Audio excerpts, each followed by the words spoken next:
Doctor B আর আম্বেদকরের প্রতি আপত্তিকর মন্তব্যের জন্য অমিত শাহকে ক্ষমা চাইতে হবে। এই দাবিতে তেহট্টের ডক্টর বি আর আম্বেদকর কলেজে তেহট্ট 1 ও 2 ব্লক তৃণমূল ছাত্র পরিষদের পক্ষ থেকে সোমবার কলেজ গেটের সামনে ধিক্ষার কর্মসূচি পালন করা হলো। তাদের দাবি, ভারতের রূপকার ডক্টর বি আর আম্বেদকর সম্পর্কে স্বরাষ্ট্রমন্ত্রী অমিত শাহ যে মন্তব্য করেছেন তা কুরুচিকর। এই মন্তব্যের জন্য তাকে ক্ষমা চাইতে হবে। এই কারণে এদিন কলেজ গেটের সামনে বিক্ষোভ দেখান তারা।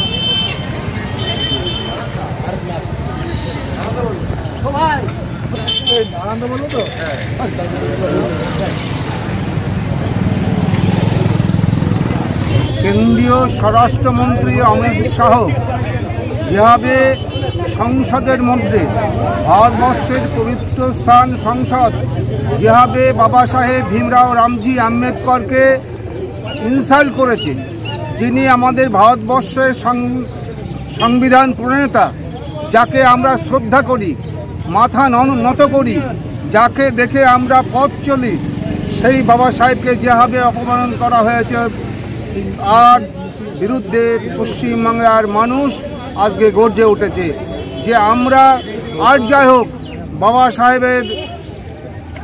সাহেবকে যে ভাষায় অমিত শাহ তাকে লাঞ্ছনা করেছে, যেভাবে তাকে নিয়ে যেভাবে অবজ্ঞা করেছে, এটা আমরা মানব না।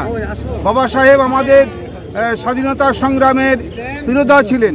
তিনি সংবিধান রচনা করেছিলেন এবং সেই সংবিধান আজকে ভারতবর্ষের ভারতীয় জনতা পার্টি পাল্টে ফেলতে চাইছে, সেই সংবিধানকে নষ্ট করে দিতে চাইছে সব ক্ষেত্রে।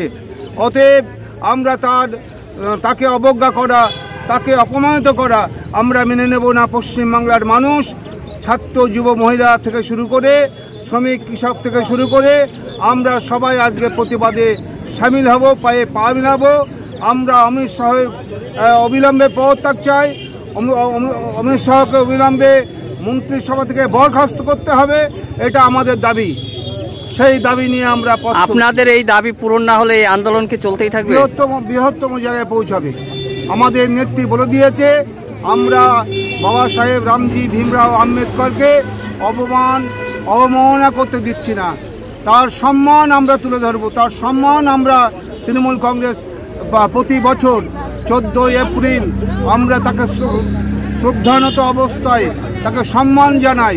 অতএব তাকে ছোট করা, তাকে হেয় করা, তাকে লাঞ্ছনা করা আমরা মেনে নেব না তৃণমূল কংগ্রেস।